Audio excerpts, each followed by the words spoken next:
بالله من الشيطان الرجيم بسم الله الرحمن الرحيم وبه نستعين وهو خير المعين صلى الله على سيدنا محمد وآله الطاهرين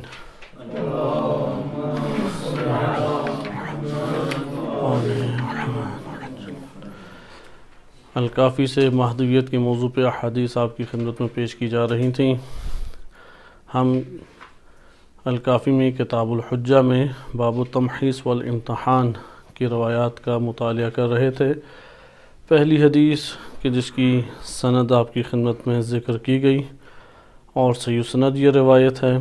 الکافی میں دو مقام پہ یہ وارد ہوا ہے۔ ایک حدیث امیر المومنین علیہ الصلوۃ والسلام روضۃ الکافی میں طولانی خطبہ ہے، اس خطبے کا ایک حصہ یہاں پر مذکور ہے۔ اگرچہ یہ خطبہ نہج البلاغہ میں بھی ذکر کیا گیا ہے اور دیگر کتب میں بھی ہے، لیکن اسی سند سے ہے، یعنی الکافی ہی سے اسے اخذ کیا گیا ہے۔ اس حصے میں امام علی علیہ الصلوۃ والسلام جب خلیفہ سوم قتل کر دیے گئے تو امیر المومنین علیہ الصلوۃ والسلام نے یہ خطبہ ارشاد فرمایا تھا۔ خطبے کا ایک حصہ وہ مہدویت سے مربوط ہے اور حقیقت میں تو امام علی علیہ الصلوۃ والسلام کے زمانے کو ذکر کر رہا ہے، لیکن اس میں لوگوں کی آزمائش کا تذکرہ ہے جو ہر صدی میں یا ہر زمانے کے امام کے ساتھ پیش آئے گی۔ روایت کے آغاز میں امیر المومنین علیہ السلام فرماتے ہیں الا ان بلیتکم قد عادت کہیئتها، کہ تم لوگوں کی جو مصیبتیں ہیں، یعنی تم لوگوں کے جو مسائل اور بلائیں ہیں وہ اسی طرح سے لوٹ کے آئی ہیں کہ جیسا کہ یہ یوم بعث اللہ نبیہ صلی اللہ علیہ وآلہ، کہ جب نبی صلی اللہ علیہ وسلم مبعوث ہوئے تھے تب تھیں۔ یہاں پہ بلیہ سے مراد جو ہیں وہ در حقیقت گمراہی اور ضلالت اور کفر ہے، یعنی جس طرح معیارات زمانے جاہلیت کے تھے وہی معیارات دوبارہ لوٹ کے آ جائیں گے۔ اس سے مراد یہ ہے کہ دلوں کے اندر ابھی اصلاح اس طریقے سے برپا نہیں ہوئی کہ جیسا کہ اصلاح نبی صلی اللہ علیہ وسلم چاہتے تھے، یا مستقبل میں وہ اصلاح معاشروں کے اندر برپا ہو جاتی۔ سینوں کے اندر وہی حقد، دشمنی یا حسد یا اسی طرح قبائلیت، قومیت، اس کے عناصر موجود تھے۔ مثلا دشمنی کا طریقہ کار زمانے جاہلیت میں یہ تھا کہ اگر ایک قبیلے والے نے دوسرے قبیلے والے کو قتل کیا ہے تو وہ اس فرد کا انتقام لینا چاہتے تھے، اور کسی بھی طریقے سے۔ یہ طریقے آج بھی ایسے علاقوں میں رائج ہیں کہ جہاں پر کسی قسم کی نہ ہدایت کا نور ہے اور نہ کسی قانون کی بالادستی ہے۔ بالخصوص یہ جو ہمارا خیبر پختونخوا کا علاقہ ہے یا بلوچ علاقہ ہے، وہاں پہ اس طرح کے مسائل ہمیں کثرت سے دکھائی دیتے ہیں کہ اگر ایک فرد کو قتل کر دیا گیا ہے تو جو قاتل ہے وہ قاتل کو نہیں ماریں گے، بلکہ ان کے گھرانے میں جو سب سے قیمتی شخص ہے یا لوگوں کی نظر میں جو سب سے بہترین فرد ہے وہ اس کو جا کے قتل کرتے ہیں، اور قتل میں بھی کوشش کریں گے اگر ایک مارا ہے تو ان کے 10 مار کے آئیں۔ وہ پلان اسی طرح بناتے ہیں۔ شیعہ سنی دونوں علاقوں میں اس طرح کے کئی واقعات موجود ہیں کہ ایک نے قتل کیا ہے تو اب وہ پورے کے پورے مثلا باپ سمیت بچوں کو، بیٹوں کو، جوان بیٹوں کو وہ قتل کرے گا۔ تو یہ مسائل دشمنی کے مسائل تھے زمانے جاہلیت میں، کہ ایک کے قتل کے اوپر پوری کی پوری جنگ چھیڑ دی جاتی تھی اور وہ نسل در نسل چلتی تھی۔ یہ نسل در نسل آج بھی کئی علاقوں میں جہاں جاہلیت کا دور دورہ ہے یہ طریقے چل رہے ہیں۔ اسی طرح طبقاتی نظام تھا، جس کے پاس مال و دولت زیادہ ہے وہ بالادست ہے، چاہے اس کا کردار کتنا ہی پست کیوں نہ ہو۔ اسی طریقے سے نبی صلی اللہ علیہ وسلم کے بعد بعض ایسے مسائل ہمیں دیکھنے کو ملتے ہیں، حتیٰ کہ خلیفہ دوم کے دور میں، خلیفہ اول کے دور میں ایسے مسائل ہمیں دیکھنے کو ملتے ہیں کہ جن میں ایک فرد نے بڑے جرائم انجام دیے ہیں لیکن اس کو طریقے سے کسی نہ کسی طور پہ چھوڑ دیا جاتا ہے۔ جیسے خالد بن ولید کے واقعات اہل سنت معتبر احادیث کی صورت میں وارد ہوئے ہیں کہ مالک بن نویرہ کا مسئلہ ہے، یا خلیفہ دوم نے پکا عہد کیا کہ خالد بن ولید کو واقعی سزا دی جائے گی، لیکن اسے بچا لیا گیا۔ یا خلیفہ دوم کے دور میں مغیرہ بن شعبہ، اس کے اوپر اگر زنا کی حد جاری نہیں ہوتی تھی تو کم سے کم جو اس کی کیفیت تھی وہ حد اس کے اوپر جاری ہوتی تھی، لیکن وہ حد اس کے اوپر جاری نہیں کی گئی۔ معاویہ بن ابی سفیان اور یزید بن ابی سفیان، ان کو شام جیسے حساس علاقے کی مطلقہ سلطنت دے دی گئی اور پے در پہ اس کو باقی رکھا گیا، جبکہ کردار مشکوک تھا۔ روایات شیعہ سنی دونوں کتب میں وارد ہوئی ہیں اور معاشرے میں یہ قابل قدر شخصیات نہیں تھیں کہ خاندان مروان و خاندان ابو سفیان کو معاشرے کے اندر قوت دی جائے۔ لہذا یہ امام علی علیہ السلام کا اس طرف اشارہ ہے کہ جو معیارات زمانے جاہلیت میں تھے وہ دوبارہ سے لوٹ کے آ گئے۔ اس کے اوپر انشاءاللہ بقیہ تبصرہ ثقیفہ بن ساعدہ کے ذیل میں جو سیاسی ہم اثرات کا مطالعہ کر رہے ہیں، سیاست امیر المومنین علیہ السلام، اس میں اسی کو ہم انشاءاللہ بقیہ حصہ اس کا دیگر روایات کی زبانی بیان کریں گے۔ آگے امام فرماتے ہیں والذی بعثہ بالحق، قسم بخدا جس نے رسول صلی اللہ علیہ وسلم کو حق کے ساتھ مبعوث کیا، لَتُبَلْبَلُنَّ بلیتاً ولا تغربلن غربلتاً، کہ تم لوگ حتماً و حتماً آزمائے جاؤ گے اور چھلنی سے گزارے جاؤ گے۔ یہ جو جملہ ہے یہ قرآن کریم کی آیات سے بھی ثابت ہوتا ہے کہ اللہ تعالیٰ کا وعدہ ہے کہ وہ آزمائش لے گا۔ ایک تو احسب الناس ان یترکوا ان یقولوا آمنا، ادھر ناس کی بات ہے، سب لوگ مراد ہیں، لیکن قرآن کی بعض آیات ہیں جو بالخصوص مومنین اور مجاہدین کے ساتھ خاص ہیں، کہ اللہ تعالیٰ نے قرآن کریم میں ارشاد فرمایا کہ ابھی تک تو ان لوگوں کا ہم نے امتحان نہیں مکمل لیا، یہ اپنے جنت کے دن دیکھ رہے ہیں کہ جنت میں مثلا اپنے آپ کو جانے کے لیے آمادہ قرار دے رہے ہیں۔ لہٰذا آزمائشیں اس طور پہ دو طرح کی ہیں، ایک آزمائشیں ہیں جو عمومی طور پہ ہم سب کے لیے ہیں، اور ہر قوم میں اور امت میں یہی سب سے بڑا مسئلہ ہوتا تھا کہ وہ قوم اپنے آپ کو آزمائش میں نہیں سمجھتی تھی۔ بس ابھی میں اور آپ زندگی بسر کر رہے ہیں، ہم اپنی عادی زندگی میں کتنا اپنے وجود میں قلب کے اندر یہ احساس کرتے ہیں کہ ہم آزمائش میں ہیں۔ جب انسان آزمائش میں نہ سمجھے وہ آزمائش کا مقابلہ نہیں کرتا، وہ اس کی آمادگی نہیں کرتا۔ لہٰذا وہ انسان جو اپنے آپ کو آزمائش میں سمجھتا ہے اس کی زندگی گزارنے کے طریقے، اور جو آزمائش میں نہیں سمجھتا اس کی زندگی گزارنے کے طریقے کاملاً مختلف ہیں۔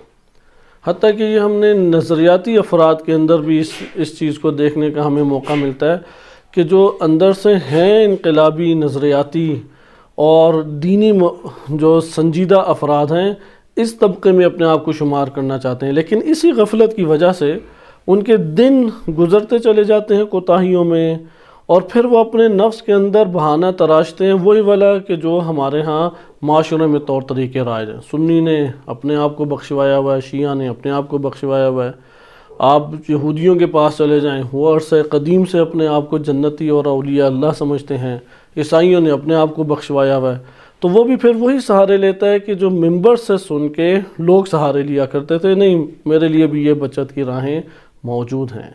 جبکہ بقیہ افراد جن کے پاس یہ دسترس نہیں تھی، یہ وسائل نہیں تھے معلومات کے اور دین کے حصول کے، ان کے لیے تو پھر ایک گنجائش موجود ہے۔ لیکن وہ فرد کہ جس کے پاس یہ گنجائش موجود ہے، یہ اس کی استطاعت کے دائرے میں ہے کہ وہ دین کو محکم طور پہ لے، مثلا وہ قرآن کی آیات کو سمجھے، یاد کرے، احادیث مبارکہ کا اہتمام کرے، اس پہ غور و فکر کرے، وہ اپنے ہی طور طریقوں سے زندگی بسر کر کے ایک عمر کاٹ دیتا ہے، وہ جو قیمتی اس کی عمر تھی۔ یہاں پہ آزمائش میں نہ سمجھنا، سستی، کوتاہی، غفلت، اصلاح اپنے نفس کی نہ کرنا۔ امیر المومنین علیہ السلام کے دور میں حقیقی مسائل تو یہی تھے۔ نبی صلی اللہ علیہ وسلم نے تو اخلاق سے سب کو جذب کر لیا، قریب لے آئے، لیکن جب شعور کی بات آئی تو یہی مسائل کہ جو آج ہم بھی امت میں دیکھتے ہیں وہ موجود رہتے ہیں۔ شعور کے مرحلے میں وہ شعوری عمل اختیار کرنا نہیں چاہتا، پہلے ماحول بنایا جائے، کوئی پریشر اس کے اوپر لایا جائے، کوئی اس پہ دباؤ ڈالا جائے، پھر جا کے ایک عمل انجام دے دیتا ہے۔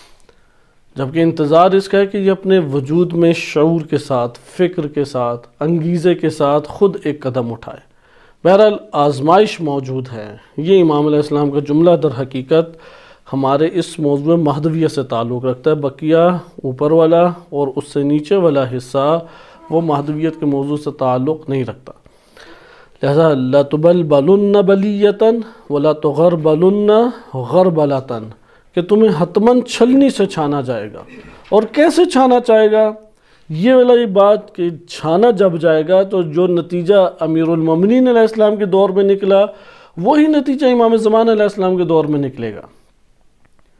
یعنی نتائج کے اعتبار سے تاریخ و سنن الہیہ وہ ایک ہے، لا تبدیل لسنت اللہ، یعنی اللہ کی سنت میں کوئی تبدیلی واقع نہیں ہوتی، اللہ کے قوانین میں یہ تبدیلی واقع نہیں ہوتی۔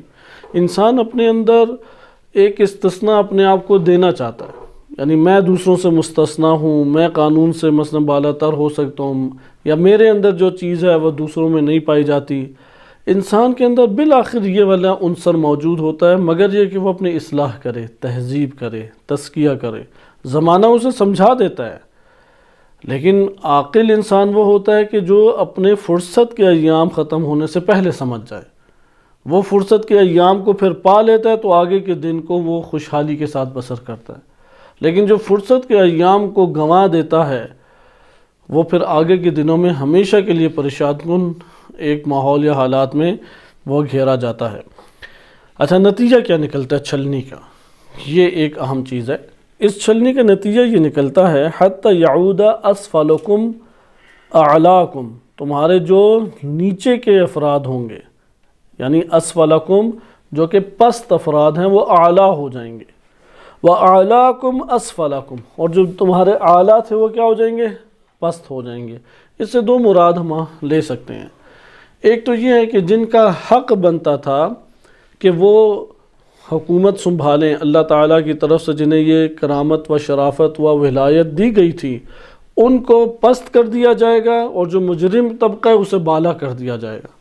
اور ایک مراد یہ ہوتی ہے کہ جو پست لوگ تھے، یعنی یہ دوسری تشریح ہمارے پاس بنتی ہے، جو پست لوگ تھے وہ توبہ طائب کر کے اہل ایمان بن جائیں گے اور آگے بڑھیں گے۔ اس کی تائید آگے والے جملے سے ہو جاتی ہے۔ اور جو تم لوگوں کے بڑے اعلیٰ بنتے تھے، جن کے سابقہ بڑے کارنامے تھے، وہ بڑے مدافع تھے، بڑا قدم اٹھانے والے تھے، بڑے مجاہد تھے، وہی افراد کیا ہو جائیں گے؟ پستیوں میں آ جائیں گے، نفاق ان کے دلوں میں آ جائے گا، کفر ان کے وجود میں آ جائے گا، ان کے اعمال فاسقین جیسے ہو جائیں گے۔ اس لیے انسان یہ نہ سمجھے کہ اس کے مثلا اہل علم، اہل تقوی میں ابھی شمار ہوتا ہے تو کل کا دن بھی ایسا ہی ہے۔ کل کا دن خطرناک ہو سکتا ہے، کیونکہ آزمائش ہے، آزمائش میں کچھ بھی ہو سکتا ہے۔ آزمائش کا نہ سمجھنا یہ بہت ایک خطرناک چیز ہے، کیونکہ غفلت کی موت وہ نقصان دہ موت ہے، متنبہ ہو کے مرنا یہ عاقلانہ موت ہے، کیونکہ دونوں کے زمین آسمان کے نتائج ہیں۔ جیسے کہتے ہیں نا، مجھے پتہ ہی نہیں تھا کہ میں نے آج مر جانا ہے، پتہ آتا تو میں یہ کر لیتا، جبکہ اس کو جب سے شعور اللہ تعالیٰ نے دیا تب سے کہا جا رہا ہے کہ کسی بھی وقت مر سکتے ہو۔ سب سے زیادہ اس دنیا میں جو حادثہ رونما ہوتا ہے، جو واقعہ رونما ہوتا ہے، وہ موت ہی تو ہے۔ ہمارے سامنے موسم گزرتے ہیں، آتے ہیں، چلے جاتے ہیں، ہمارے سامنے چیزیں خراب ہو جاتی ہیں، بعض کی عمر چند گھنٹے ہے، بعض کی عمر چند دن ہے، تو یہ ہمارے سامنے کے حالات ہیں۔ وہ غافل رہا، وہ متنبہ نہیں ہوا، لہذا انسان کا نفس اس طریقے سے بہانے بنا کے دھوکہ دیتا ہے۔ بہرحال آپ نے دیکھا کہ چھلنی سے گزرنے کا نتیجہ یہ ہے، اس لیے یہ نہ سمجھے کہ اس کا ہی شمار، مثلا میرا ہی شمار امام زمان علیہ السلام کے فرد کے اصحاب میں ہوگا، یا یہ جو افراد ہمارے پاس بیٹھے ہیں جنہیں ہم جہالت کی نسبت دیتے ہیں، یا ہمارے آس پاس کے بہن بھائی یا رشتہ دار یا دوست احباب یا جن کو ہم جانتے ہیں، وہ اپنی دنیا میں مصروف ہیں، کمائی میں مصروف ہیں، ان لوگوں کا تو کوئی حصہ ہی نہیں ہے۔ ایسی بات نہیں ہے، کیا پتہ کہ کل ان میں جو نیکی کا مادہ ہے وہ انہیں اعلیٰ کر دے، اور یہ جو اعلیٰ بنتے تھے یہ تکبر کی وجہ سے، اپنے امراض نفسانی کی وجہ سے، کوتاہیوں کی وجہ سے پست ہو جائیں۔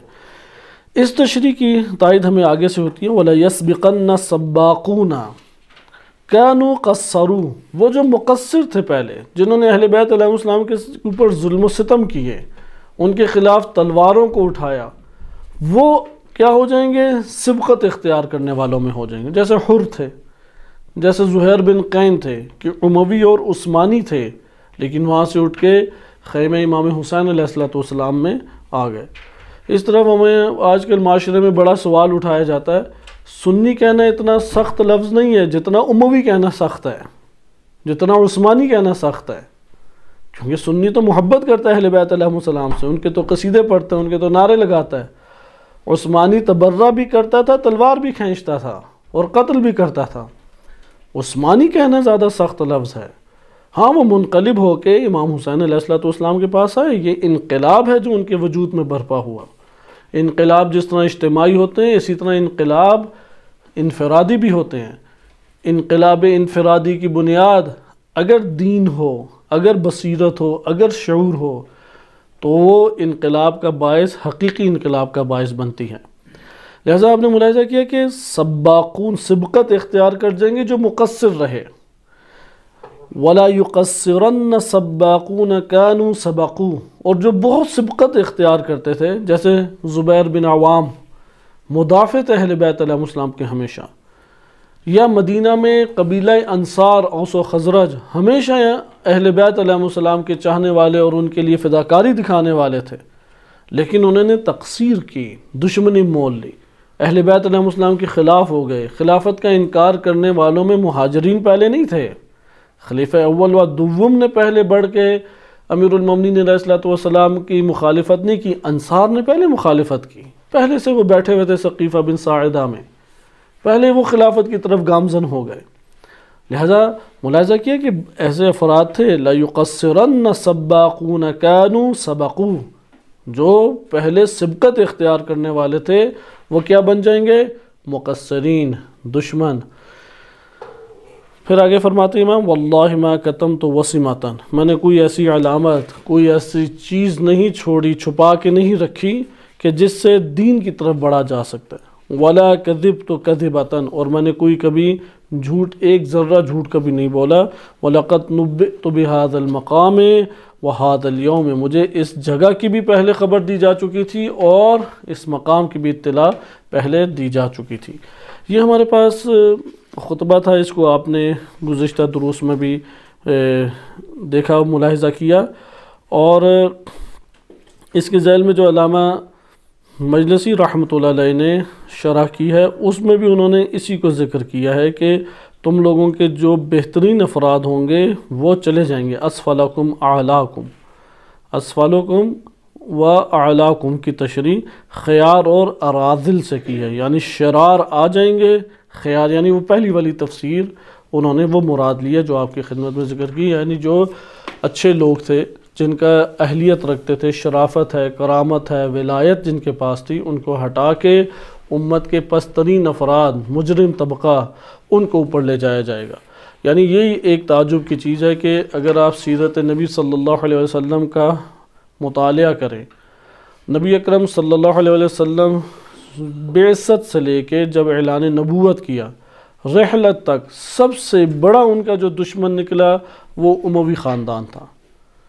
ان کے اپنے خاندان سے صرف ابو لہب تھا اور اس کا گھرانہ، لیکن پورے عرب میں سب سے زیادہ جنہوں نے مشکلات ایجاد کی، سب سے زیادہ ان کو جو تکلیفات پہنچائیں، وہ یہی اموی خاندان تھا، ابو سفیان اور اس کا گھرانہ، اور انہی کو بدترین طریقے سے قتل بھی کیا امیر المومنین علیہ السلام نے۔ اس لیے دشمنیاں بڑی شدت کے ساتھ ان کے وجود میں پائی جاتی تھیں، اور یہ لوگ اس وقت تک ایمان نہیں لائے، یہ نہج بلاغہ کے کلمات ہیں، کہ جب تک تلواریں ان کی گردنوں کے اوپر نہیں رکھ دی گئیں اور پیسوں کے انہیں لالچ نہیں دیے گئے، طلقاء، اور یہی لوگ اسلام میں حاکم کر دیے گئے۔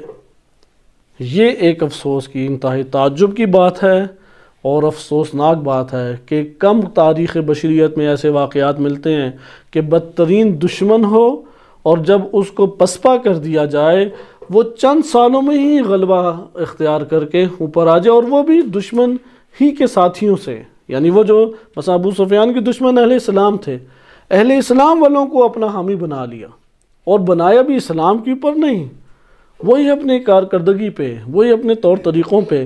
جیسے اہل سنت کی صحیح سند روایت ہے کہ معاویہ بن ابی سفیان اپنی حکومت کے دور میں ایک صحابی ملنے آئے، دسترخوان بچھایا گیا تو شراب لائی گئی، تو اس نے تو بیٹھنے سے انکار کر دیا اور پینے سے انکار کر دیا.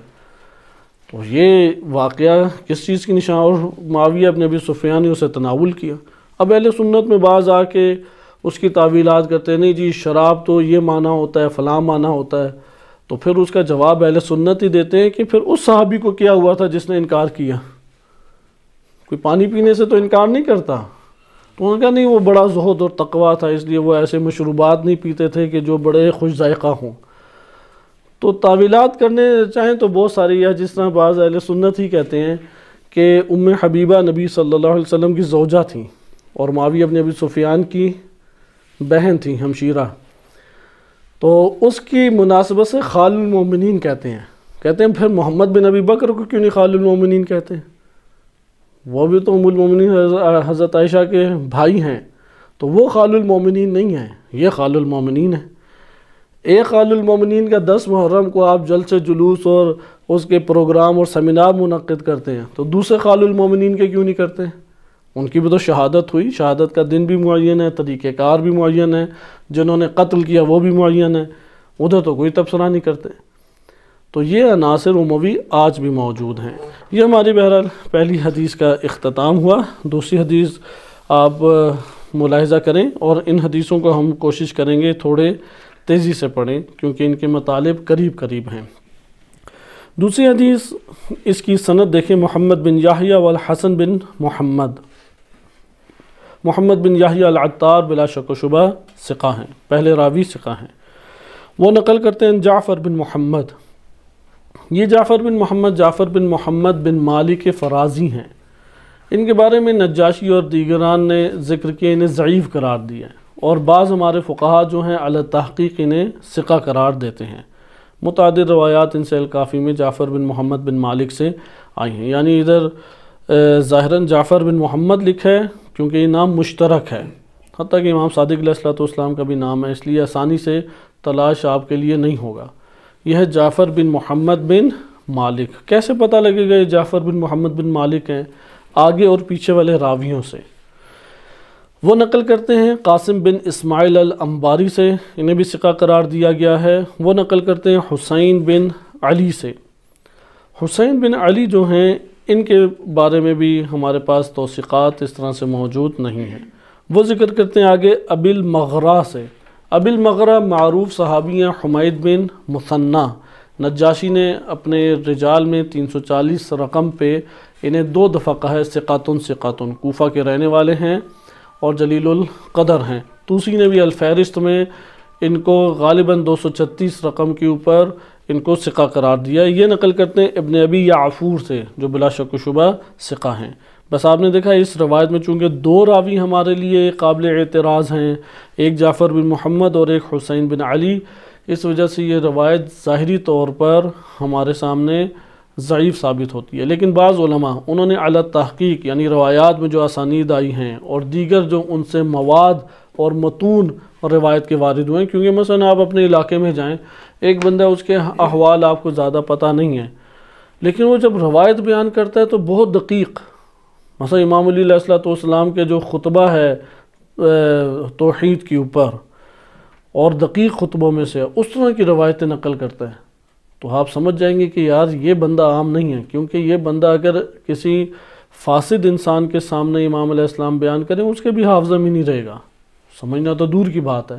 تو متون سے اندازہ ہو جاتا ہے کہ یہ راوی کیسی شخصیت کا مالک ہے. تو اس طرح سے بعض نے تحقیق کر کے ان دونوں کو ثقہ قرار دیتے ہوئے موثق روایت کو قرار دیا ہے. ابن ابی یعفور کہتے ہیں سمعت ابا عبداللہ علیہ السلام، میں نے امام صادق علیہ السلام سے یہ فرماتے ہوئے انہیں سنا. وہ فرماتے ہیں ویل لطغاة العرب من امر، کہ اس امر کے بارے میں عرب کے طاغیوں کے لیے ہلاکت ہو، ویل ہو ان کے اوپر. یہ جو عرب کے طواغیت ہیں یعنی من امر قد اقتربا، جو کہ قریب آ چکا ہے. امر امامت اس سے مراد ہے. کلمہ امر کئی معنی میں استعمال ہوتا ہے، سیاق ہمیں بتاتا ہے کہ ادھر کس معنی میں آتا ہے. احادیث میں یہ کثرت سے استعمال ہوا ہے، اور اہل سنت شیعہ دونوں کتابوں میں امر بے معنی خلافت آتا ہے.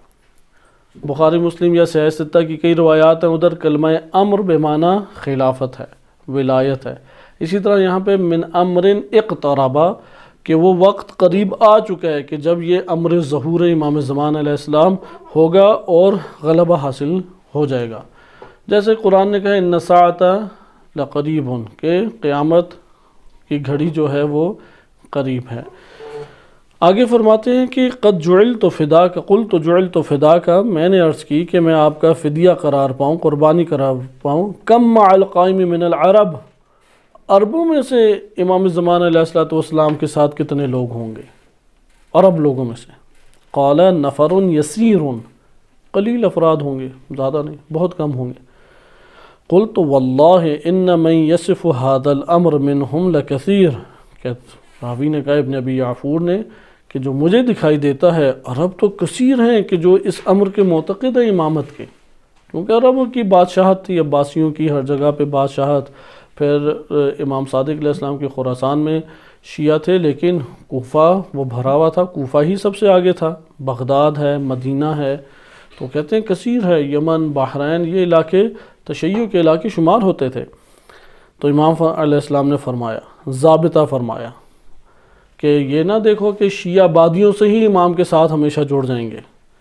جیسے کہ ابھی ہم سوچتے ہیں کہ جہاں سب سے زیادہ شیعہ ہیں وہاں سے ہی سب سے زیادہ امام کے لیے مدد اور کمک آئے گی. ہاں اگر نظریاتی اور عملی شیعہ ہیں تو بلا شک و شبہ، لیکن اگر صرف عدد کو ہی شمار کرنا ہے، بے معیار شیعہ جن کے اندر کوئی معیار تشیع نہیں پایا جاتا، اور آپ عدد کثیر پہ کثیر کرتے چلے جائیں، جیسے کہ آج کل امت اسلامیہ پوری دنیا میں تیسرا بڑا مذہب ہے اسلام، اور اتنا بڑا مذہب ہے کہ اگر ایک ملک کے افراد اٹھ کھڑے ہوں جہاد کے نام پہ وہ دنیا کو فتح کر سکتے ہیں اگر وہ استقامت کے ساتھ لڑیں اور باہمی انتشار کا شکار نہ ہوں، کیونکہ باہمی انتشار مسلمانوں کو توڑ دیتا ہے.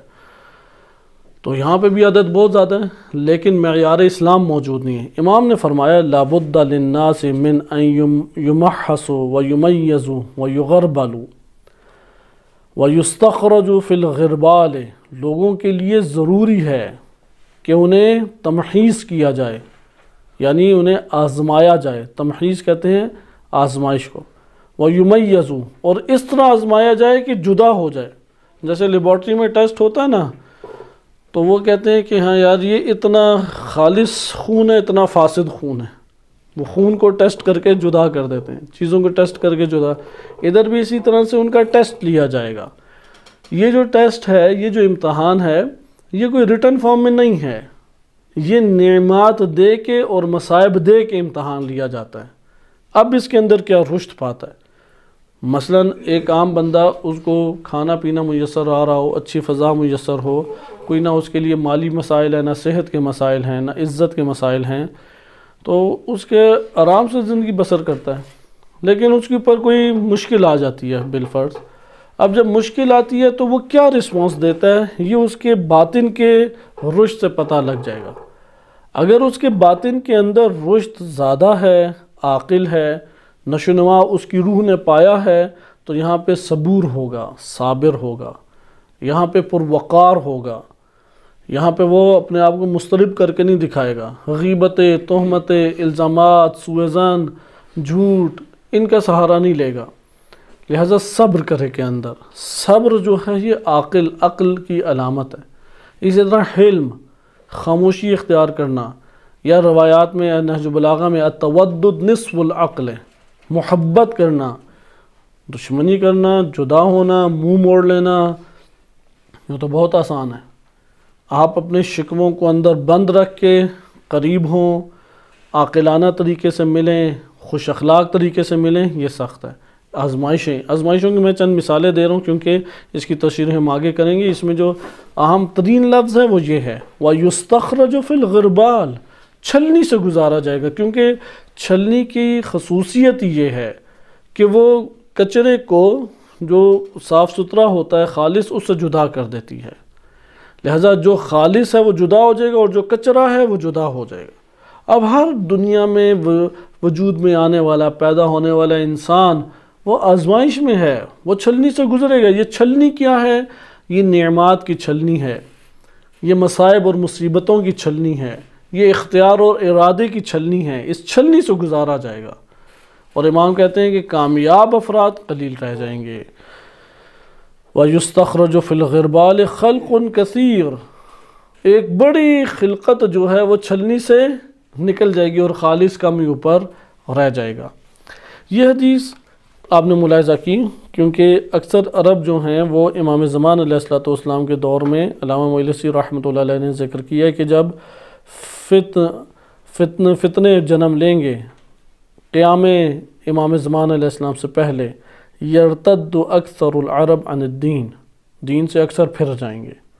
ہمیں کچھ نہ کچھ صورت آج دکھائی بھی دیتی ہے، عرب امارات اسرائیل کے سامنے جھک گیا، قطر اسرائیل کے سامنے جھک گیا، سعودی عرب امریکہ اسرائیل کے سامنے زیر ہیں، اور یہ تین ممالک انہی کے اہداف کو پورا کرتے ہوئے مسلمانوں کو اور عالم اسلام کو تباہ کرتے ہیں۔ جیسے ابھی یمن کی بہت بڑی شخصیت کہ جنہیں کہا جا سکتا ہے کہ یمن کے سید حسن نصر اللہ تھے، انہیں سعودی عرب نے اغوا کر لیا یمن سے، ایران کے راستے جا رہے تھے، تو کیونکہ صنعاء کا جو علاقہ ہے جہاں انہوں نے پہنچنا ہے، اس سے پہلے وہ علاقہ ہے جو یمن میں مخالف گروہ کے ہاتھ میں، اور سعودیہ کا وہاں پہ افراد اور قبضہ ایک نو موجود ہے، تو ادھر سے گزر رہے تھے، کوئی اور طریقہ کار نہیں تھا ان کے پاس جانے کا، تو بہرحال انہوں نے انہیں گرفتار کیا۔ تو اس سے پتہ لگتا ہے کہ عربوں کا جو رجحان ہے، اکثر عرب، نہ کہ سب، ابھی مصر کی حالت دیکھیں، اس کے معاہدے ہیں، اردن کی تو حالت ہی بدتر ہے، اسی طریقے سے شام کے حالات آپ جا کے دیکھیں، اس کے اندر بھی ایسی ہیں کہ ادھر کے جو جہادی طبقہ ہے اس کی ایک گولی اسرائیل کی طرف نہیں جاتی، ایک نعرہ امریکہ کے خلاف نہیں اٹھتا۔ ترکی کی بھی حالت اسی طرح کی قریب ہے۔ تو بہرحال یہ جو ترکی تو عرب ملک نہیں ہے، لیکن یہ عرب ممالک، ان میں اکثریت آج بھی دین کے اوپر قائم نہیں ہے۔ تیسری حدیث مختصر سی ہے، اس کو بھی دیکھیں۔ اس میں سند کو ملاحظہ کریں، محمد بن یحییٰ والحسن بن محمد یہ نقل کرتے ہیں جعفر بن محمد سے۔ یہاں پہ بھی قابل اعتراض شخصیت جعفر بن محمد ہیں بعض کے نزدیک، بقیہ اعلیٰ تحقیق انہیں ثقہ قرار دیتے ہیں۔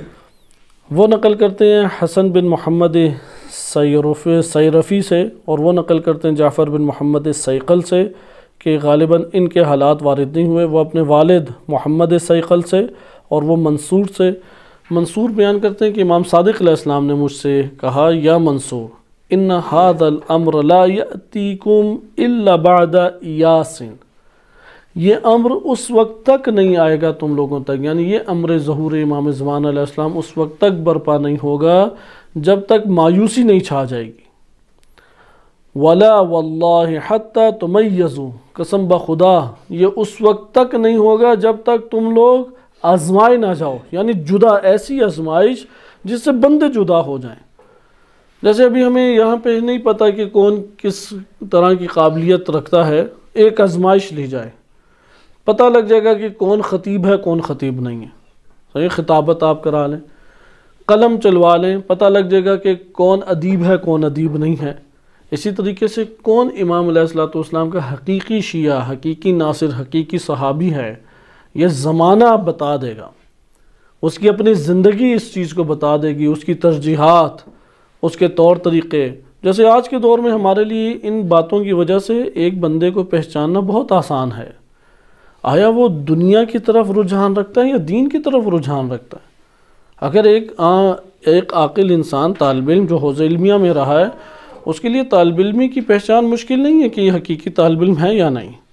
بالکل اسی طرح یونیورسٹی میں ایک بندہ سائنس ڈپارٹمنٹ میں آئے، سائنس ڈپارٹمنٹ میں اسے انگلش میں تباہر ہونا چاہیے، سائنس ڈپارٹمنٹ میں مثلا فزکس پڑھ رہا تو فزکس میں اسے کمال حاصل ہونا چاہیے، کیونکہ ہم اس سے روایات سے ایک نصیحت لیں کہ ہماری زندگی میں کون سی چیزیں آزمائش کے طور پہ آتی ہیں۔ اسی طرح سائنس ڈپارٹمنٹ میں اسے لیبارٹری میں نظر آنا چاہیے، اسے کوئی نہ کوئی ریسرچ پیپر لکھنا چاہیے، یہ معیار ہے پوری دنیا میں، وإلا اس کو وہاں پہ اس کی ڈگری کینسل ہو جاتی ہے۔ اگر پروفیسر ہے اور وہ ریسرچ پیپر نہیں دیتا، کوئی تحقیقی مقالات نہیں دیتا، تو یونیورسٹیز جو معیاری یونیورسٹیز ہیں، اگر ایک مہینے میں ایک پروفیسر نہیں دیتا تو اس کے پروفیسرشپ ختم کر دی جاتی ہے۔ لیکن آپ ادھر طالب علم کو دیکھیں، اب ہمیں پتہ ہے کہ اس کے لیے ضروری ہے کہ ادبیات کو اس نے کمال تک پڑھا ہو، یعنی بلاغت اس نے کم سے کم مختصر یا مطول تک پڑھی ہو، نحو اس نے مغنی لبیب تک پڑھی ہو، فقہ میں وہ مشغول ہو، فقہ آتی نہیں ہے تو کون سا دین اسے آتا ہے؟ وہ کس چیز کا تجزیہ تحلیل کرے گا؟ علم فقہ تو اصل حدود و قوانین شریعت کے قوانین ہیں، اصول فقہ سے اسے خبر ہی نہیں ہے۔ فلسفہ اسلامی کوئی اس کے آگے رشد اس میں نہیں ہے، علم کلام، علم عقائد، کوئی اس کے بارے میں مفصل کتاب نہیں پڑھی۔ اب اگر کوئی نہ عقائد میں، نہ قرآن میں، نہ حدیث میں، نہ فقہ میں، نہ اصول میں، ان میں سے کسی سبجیکٹ میں مشغول نہیں ہے، مجھے بتائیں کہ یہ طالب علم ہو سکتا ہے؟ کیونکہ بقیہ چیزیں تو آپ کو کہیں پہ بھی مل سکتی ہیں۔ یہ اساتذہ حوزہ علمیہ کا سرمایہ ہیں، بقیہ تو سرمایہ نہیں ہے۔ ایسے یہاں پہ انسان پہچان لیتا ہے کہ نہیں یار یہ شعور رکھتا ہے، لیکن اس کی رجحانات کسی اور طرف ہیں۔ یمیزو، انسان پہچانا جاتا ہے اپنے عمل سے، اپنی نیت سے، اپنے کام سے۔ اگر کوئی دیکھتے ہوئے بھی نہ پہچانے اور وہ سلوک ایسا کرے کہ نہیں جیسے یہ وہی طالب علم ہے، جیسا یہ والا طالب علم ہے جو فریضہ شناس، ذمہ داری رکھنے والا، مسئولیت رکھنے والا، زحمت کرنے والا ہے، تو پھر اس بندے میں گڑبڑ ہے کہ جو دونوں کو برابر قرار دے رہا ہے۔ قرآن نے واضح کہا ہے کہ طیب اور خبیث کو مت ملاؤ، عالم اور جاہل برابر نہیں ہے۔ قرآن نے واضح طور پہ کہا ہے اگر آپ برابر قرار دے دیں، برابر سلوک کرنا شروع کر دیں، تو یہ فسق ہے، یہ عدالت نہیں ہے، یہ بے دینی ہے، یہ ایمان کا خاتمہ ہے۔ لہذا امام نے فرمایا واللہ حتی یمیزو، تم جدا جدا کیے جاؤ گے۔ یہ مبلغ ہے یا نہیں ہے اس کے اپنے وجود سے پتہ لگ جاتا ہے، کاموں سے پتہ لگ جاتا ہے۔ اگر مبلغ ہوتا ہے تو پتہ لگتا ہے کہ وہ یہ کام کرتا ہے، وہ یہ رابطہ کرتا ہے، وہ ان لوگوں کے پاس جاتا، وہ اس طرح سے آگے قدم بڑھاتا۔ آیا محقق ہے یا نہیں، آیا طالب علم ہے یا نہیں، آیا مدرس ہے یا نہیں، واضح اس چیز کا اندازہ ہو جاتا ہے۔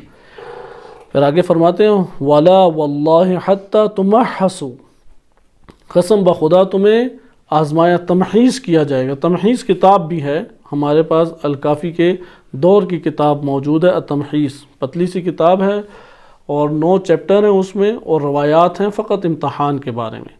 یہ کلمات تھوڑے تھوڑے صفت سے یا پہلو سے جدا ہو جاتے ہیں، کلمہ امتحان، کلمہ مصیبت، کلمہ بلا، کلمہ تمحیص، کلمہ تمیز، یہ سارے کے سارے کلمات کیا ہیں؟ یہ ایک دوسرے سے جدا ہو جاتے ہیں۔ مثلا کلمہ فتنہ، فتنہ کہتے ہیں اس آزمائش کو کہ جو اتنی شدید ہوتی ہے کہ خلل ڈال سکتی ہے، خلل ایجاد کر دے۔ اسی طرح تمحیص ہوتی ہے کہ وہ مصیبت کہ جو انسان کے ایک کمال کی طرف لے جائے۔ بعض ہوتی ہے نا حرارت، جیسا کہ علماء بیان بھی کرتے ہیں، بالخصوص علماء عرفان، کہ دنیا کی حرارت جنت اور جہنم کے عملی ہونے کا سبب ہے۔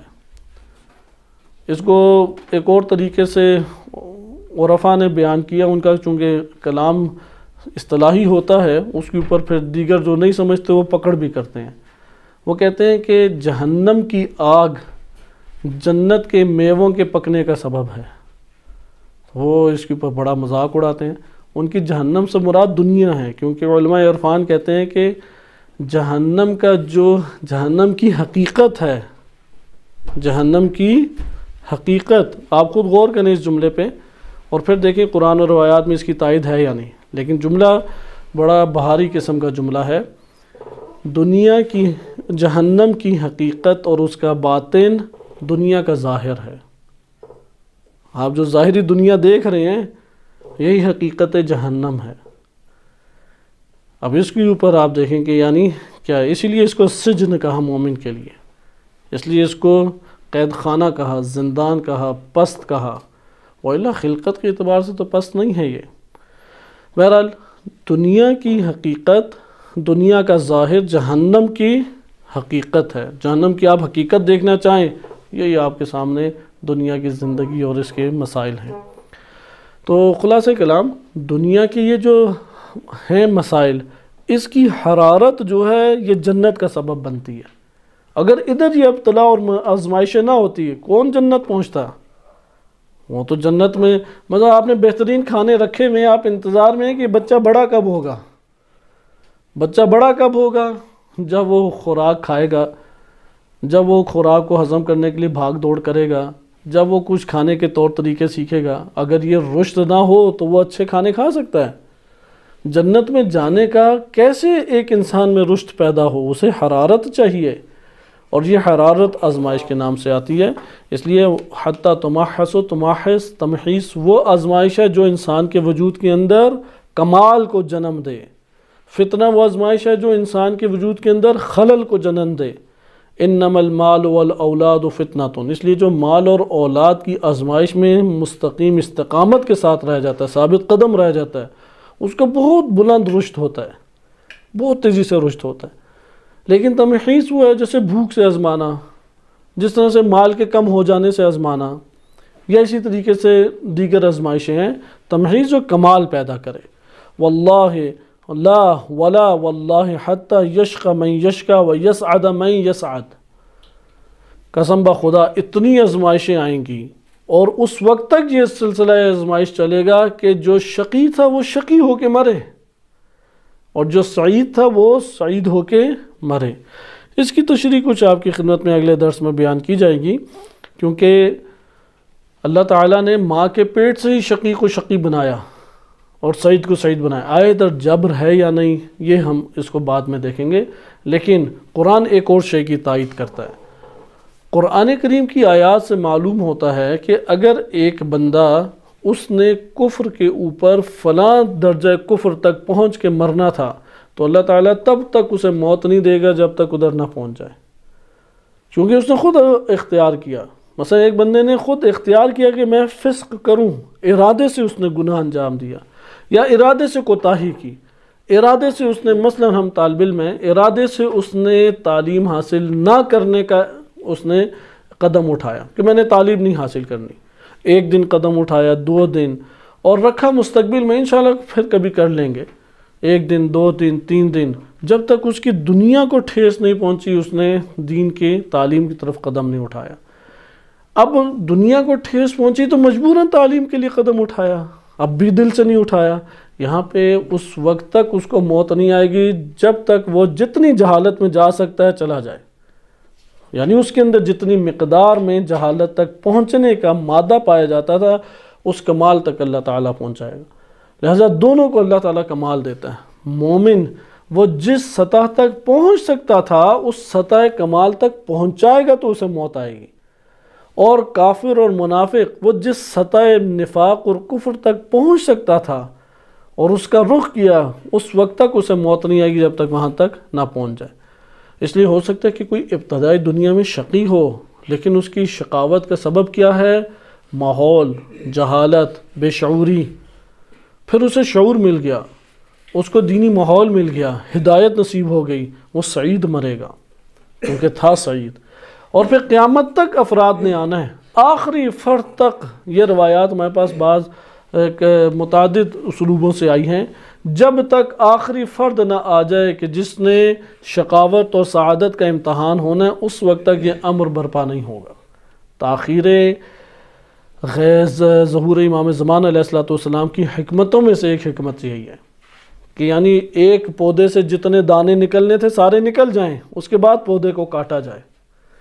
اس نسل بشریت سے جتنے افراد نے آنا تھا وہ آ جائیں، ان کی آزمائش ہو جائے، سعید کا سعید ہونا ظاہر ہو جائے اور شقی کا شقی ہونا ثابت ہو جائے۔ علم کے اوپر یہ بات نہیں ہے۔ مثلا آپ کو پتہ ہے کہ اس بیج کے اندر سیب ہے، لیکن آپ کے علم سے کہ اس میں سیب ہے آپ نتیجہ سیب والا دیں گے، سیب کی قیمت پہ تو نہیں بیچیں گے۔ آپ کہیں گے کہ ٹھیک ہے سیب ہے لیکن اس کو زمانہ چاہیے، وہ مصیبتوں سے گزرے، نشو نما پائے، پھل لگے، پھل پکے، اترے، اب اس کی قیمت لگے گی۔ انسان بھی اسی طرح، اللہ کو علم ہے کون شقی کون سعید، لیکن اس نے گزرنا ہے عمل کی دنیا سے، اس نے نشو نما پانی ہے، یہاں تک کہ اس کی نشو نما کے ایام ختم ہوں گے، پھر وہ جس سطح پہ پہنچا ہوگا پتہ لگے گا سعید ہے یا شقی۔ اس وقت تک یہ تاخیر ظہور امام زمان و تاخیر قیامت رہے گی۔ حدیث نمبر 4 انشاءاللہ اگلے درس میں ملاحظہ کریں گے۔ صلی اللہ علیہ سیدنا محمد و آلہ الطاہرین۔